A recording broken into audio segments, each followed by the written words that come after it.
मैं सैयद अब्दुल वाहिद Shah, assistant professor, government रजा PG college, Rampur, Uttar Pradesh. आज हम बात कर रहे हैं शिक्षण एवं प्रशिक्षण में भाषा की उपयोगिता एवं महत्व।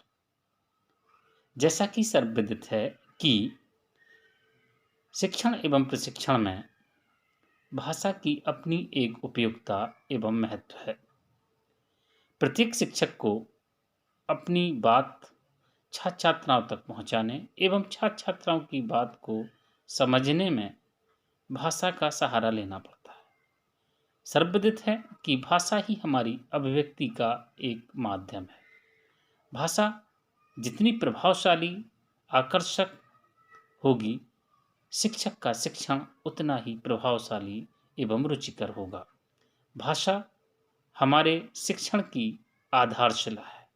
भाषा के सभी रूपों का शिक्षण में प्रयोग होता है, चाहे वह लिखित रूप हो, मौखिक रूप हो, वाचिक रूप हो। हम पढ़ाते समय, लिखाते समय, लिखते समय, बोलते समय सभी आयामों में भाषा का प्रयोग करते हैं। भाषा हमारे शिक्षण का प्राण होती है, क्योंकि हम यदि भाषाई रूप से सशक्त हैं तो हमारा शिक्षण प्रभावशाली होगा। हम अपने छात्र छात्राओं को समझा पाने में यदि सक्षम एवं समर्थ हो पा रहे हैं तो उसमें भाषा का एक अपना रोल है। भाषा के माध्यम से ही हम अपने छात्र छात्राओं को शिक्षित कर पाते हैं, उन्हें शिक्षण प्रदान कर पाते हैं, उनका प्रशिक्षण कर पाते हैं। हम भाषा के माध्यम से ही जटिल से जटिल प्रकरणों को, जटिल से जटिल टॉपिक को सरल से सरल ढंग से समझा देते हैं और छात्र छात्राएं उसको भाषाई रूप से समझ लेते हैं और लिख लेते हैं, लिपिबद्ध कर लेते हैं। लिखने, बोलने, पढ़ने, पढ़ाने सभी में भाषा की अपनी उपयोगिता है। भाषा शिक्षक के हाथ में एक ऐसा शस्त्र होता है जिसके माध्यम से वह अपने समस्त शैक्षिक कार्यों का निर्वहन बहुत ही तत्परता और समर्थता के साथ करता है। शिक्षक यदि अपनी भाषा को परिष्कृत करता रहे तो उसका शिक्षण निश्चित रूप से ही परिष्कृत होता रहेगा। शिक्षक को चाहिए कि भाषा के सभी आयामों एवं सभी कौशलों को सीखता रहे। जितना वह भाषाई रूप से सशक्त होगा उतना ही उसका शिक्षण सशक्त, प्रभावशाली, सरल, रोचक, स्वाभाविक एवं स्थायी होगा। यदि वह भाषा को अच्छी तरह से समझ लेता है, अपनी बात को दूसरों तक समझा देता है और दूसरों की बात को समझ लेता है तो वह एक अच्छा शिक्षक कहलाएगा। न केवल हमें मौखिक भाषा पर बल्कि लिखित भाषा पर भी अपनी दक्षता प्राप्त करनी चाहिए। लिखित रूप में भाषा का प्रयोग शिक्षक को हमेशा करना पड़ता है। जब शिक्षक कक्षा शिक्षण कर रहा होता है तब उसको ब्लैक बोर्ड का, व्हाइट बोर्ड का प्रयोग करना पड़ता है।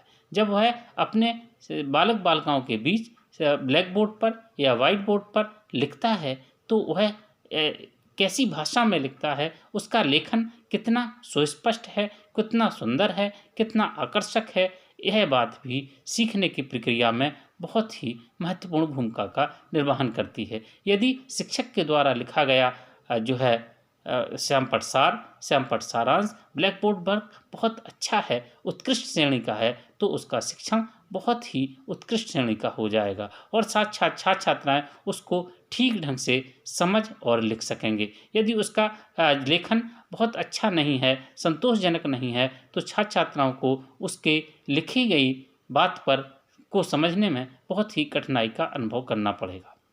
वर्तमान में हमारा देश ऐसी स्थिति में आ गया है कि हमें अब एक भाषा के स्थान पर कम से कम प्रत्येक शिक्षक को 2 भाषाओं का ज्ञान होना चाहिए।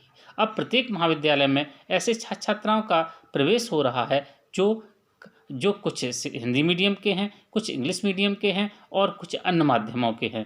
तो एक शिक्षक का दायित्व एवं कर्तव्य बन जाता है कि समय और परिस्थितियों को देखते हुए वह अपने आप को इस चुनौती के लिए तैयार करे।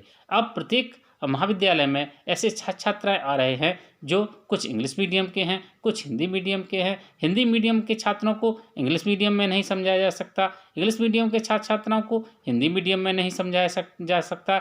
इसलिए आवश्यकता अब यह भी प्रतीत हो रही है एक शिक्षक के लिए कि वह कम से कम अपने आप को 2 भाषाओं में सशक्त बनाए। जैसा कि हम देखते हैं कि प्रत्येक प्रेजेंटेशन में, प्रत्येक शिक्षण एवं प्रशिक्षण में शिक्षक के द्वारा जो बात कही जाती है, कुछ छात्र छात्राएं अपने उस माध्यम के न होने के कारण उसमें वह कठिनता का अनुभव करते हैं और उनके लिए वह क्लास ईजी गोइंग नहीं होती। तो एक शिक्षक का कर्तव्य है कि अपने आप को समय के अनुसार सुधार करे और शिक्षण एवं प्रशिक्षण में भाषा की अपनी उपयुक्तता एवं महत्ता का सरोकार को जो है कारगर करे और वह अपनी भाषा को परिष्कृत करे, समय अनुरूप बदले और उसकी महत्ता को स्वीकार करे।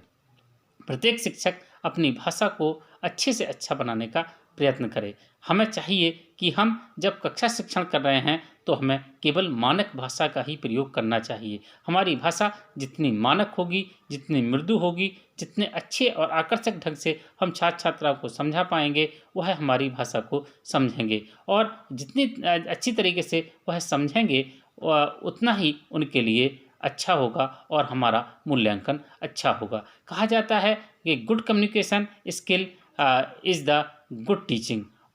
इसलिए हमें अपनी कम्युनिकेशन स्किल को अच्छा बनाने में भाषा को के उपयुक्तता एवं महत्व को हम नहीं नकार सकते। इसलिए कहा जाता है कि जिस शिक्षक की भाषा पर जितनी पकड़ होती है, उसका शिक्षण उतना ही प्रभावशाली, उतना ही रोचक और उतना ही स्थायी होता है। इसलिए प्रत्येक शिक्षक को चाहिए कि छात्र छात्राओं के बौद्धिक क्षमता के अनुरूप, उनकी योग्यता के अनुरूप, उनकी शक्तियों के अनुरूप, उनके अनुसार हम भाषा का प्रयोग करें और उनको भाषाई रूप से न केवल अपने आप को सशक्त बनाएं और उनको भी सशक्त बनाएं। धन्यवाद।